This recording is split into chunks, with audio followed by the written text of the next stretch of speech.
Assalamualaikum warahmatullahi wabarakatuh. Waalaikumsalam. Selamat pagi anak-anakku. Selamat pagi, Pak. Baik, pada pertemuan kita yang pertama ini dalam materi pendidikan agama Islam, itu kita akan membahas tentang beriman kepada kitab-kitab Allah. Jadi pengertian beriman kepada kitab-kitab Allah itu adalah yang pertama asal katanya itu iman. Yang dikatakan iman itu adalah yakin, percaya. Kitab itu adalah dalam bahasa artinya adalah tulisan atau buku. Jadi kalau kita artikan pengertian iman kepada kitab-kitab Allah itu adalah kita meyakini dengan sepenuh hati bahwa Allah Ta'ala telah menurunkan kitab-kitabnya kepada para nabinya. Tentu kita tahu yang namanya kitab itu adalah petunjuk. Dalam istilah bahasa Arabnya dustur. Petunjuk bagi manusia, hudal linnas. Kalau kita perhatikan nabi-nabi kita, itu ada 25 nabi yang wajib kita percayai. Mulai dari Nabi Adam sampai kepada Nabi Muhammad. Kenapa kitab yang pertama itu turun kepada Nabi Musa? Kenapa Nabi Adam tidak dapatkan kitab? Coba kita contoh. Nah, di saat kita pergi ke rimba belantara, ketika kita bertemu dengan si Pang 4, apakah kita melihat lampu merah di sana? Tentu tidak. Nah, tetapi ketika kita sampai di perkotaan, bertemu kita dengan simpang 4, itu pasti ada rambu-rambunya. Ada lampu merah, ada hijaunya, ada kuningnya. Artinya apa? Nah, kenapa di daerah pedesaan atau daerah perkampungan tidak ada rambu-rambunya, sementara daerah perkotaan ada rambu-rambunya? Siapa bisa menjawab? Saya, Pak. Ya, silakan.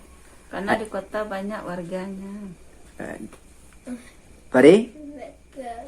Ya. Ya, memang karena semakin banyak penduduk, semakin banyak manusia, tentu permasalahan hidup akan bermacam-macam. Nah, seandainya dilanggarnya lampu merah yang ada di perkotaan, tentu akan terjadi kecelakaan. Terjadilah kerusakan. Ya. Tetapi kalau perkampungan tidak. Nah, begitu juga Allah menurunkan kitab pada di zaman Nabi Musa alaihissalam, karena pada saat itu manusia telah berkembang. Baik. Sekarang coba anak Bapak buka surah Al-Maidah ayat 16. Coba ikuti Bapak.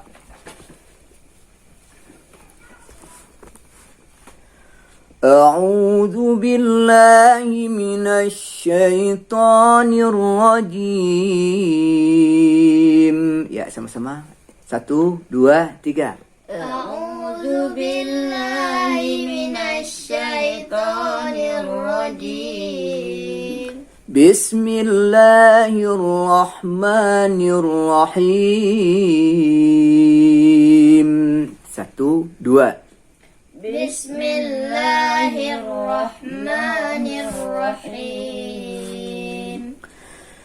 Yahdi bihillahu man ittaba'a ridwanahu subulas salam. Bapak ulang sekali lagi ya. Yahdi bihillahu man ittaba'a ridwanahu subulas salam.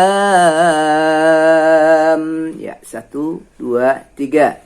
Yahdi bihillahu man ittaba'a ridwanahu subulas salam.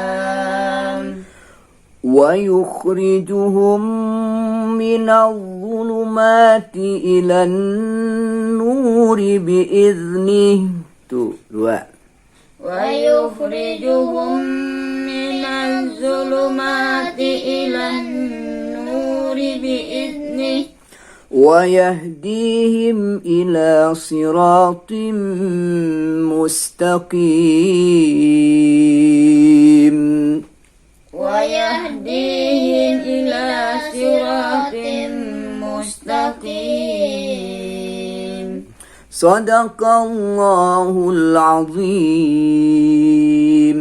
صدق الله العظيم. Baik anak-anak semua, sebelum kita terjemahkan surah Al-Quran Al-Ma'idah ayat 16 ini, terlebih dulu mari kita klarifikasi hukum-hukum tajwid yang ada pada surah Al-Ma'idah ini. Yang pertama dulu, dari segi mat, yahdi. Di sana baris kasrah ketemu dengan huruf ya. Mat apa namanya, Fari? Mat aja. Mat tabi'i. Bukan. Siapa yang dapat? Mat apa namanya tu?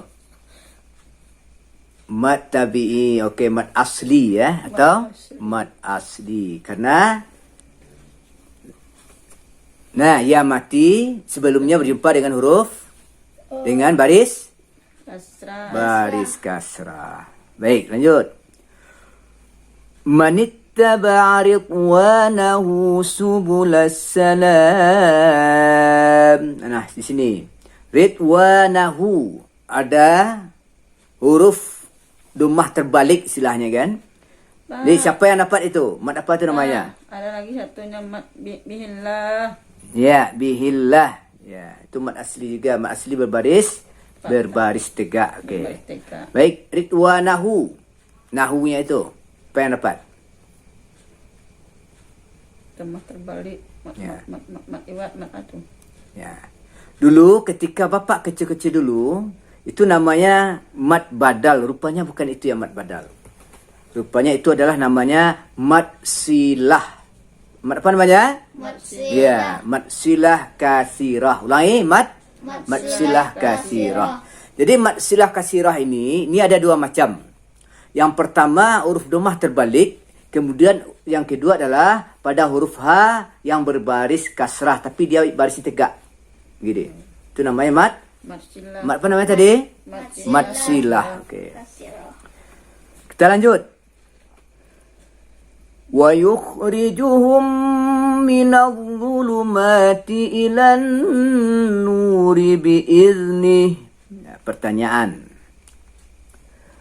Wa yukhrijuhum, mim mati ketemu dengan huruf mim. Idgham mimi. Apa? Idgham. Ya, bagus Fari, bagus. Idgham mimi itu huruf mim mati atau mim sukun bertemu dengan huruf mim. Kita lanjutkan. وَيَهْدِيهِمْ إِلَى صِرَاطٍ مُسْتَقِيمٍ.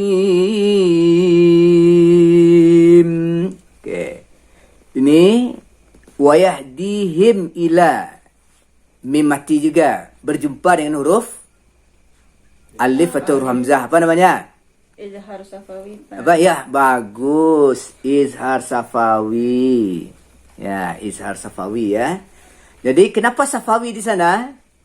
Kita tahu kan izhar hakiki ya. Nun mati ketemu dengan huruf yang 6. Tapi ini ada namanya izhar safawi.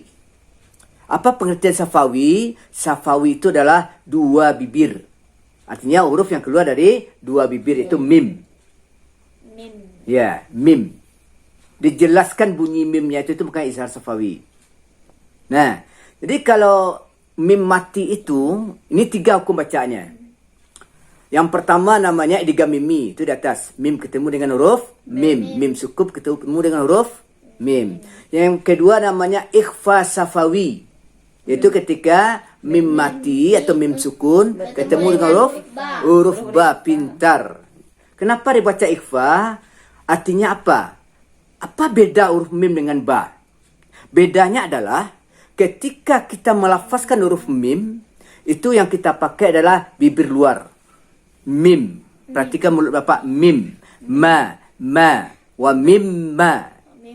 Tapi kalau huruf ba tidak. Ba. Huruf bibir dalam. Ba. Jadi ketika kita melafazkannya ikhfa safawi itu, contoh, min ba'dihim alaihim bilughah. Itu. Bukan alaihim bilughah, bukan itu, tapi alaihim bilughah. Ya, tengok mulut bapak itu. Alaihim bilughah. Itu makanya belajar Al-Quran itu, baca Al-Quran itu, kita tidak bisa lewat suara saja, tapi harus talaki musafahah, memperhatikan gurunya.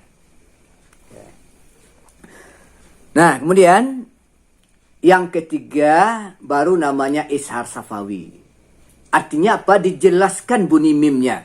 Kapan kita baca mim itu izhar? Yaitu ketika dia bertemu selain huruf mim dan ba. Pintar, itu dijelaskan itu. Baik, selanjutnya siratim mustaqim.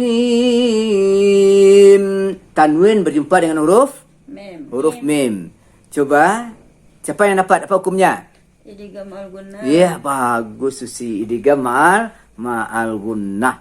Yaitu memasukkan bunyi tanwin kepada huruf mim. Itu pengertian idgham itu adalah memasukkan bunyi tanwin atau nun mati kepada huruf sesudahnya, itu huruf mim. Nah, baiklah Ananda. Tugas Ananda pada hari ini, pada sesi pertama ini, yang pertama yaitu menulis ayat ini di buku masing-masing. Tulis yang bagus, sebagus mungkin. Nah, kemudian yang kedua, coba Ananda klarifikasi ilmu tajwid yang kita baca sebentar ini, kemudian ditulis di bawahnya. Kemudian yang ketiga baru tulis arti dan maksudnya. Mungkin pada hari ini itulah yang kita pelajari. Untuk sesi berikutnya, insyaAllah pada pertemuan kedua kita masuk kepada macam-macam kitab suci. Nakhtimu bi qiraati hamdalah. Alhamdulillahi rabbil alamin. Assalamualaikum warahmatullahi wabarakatuh.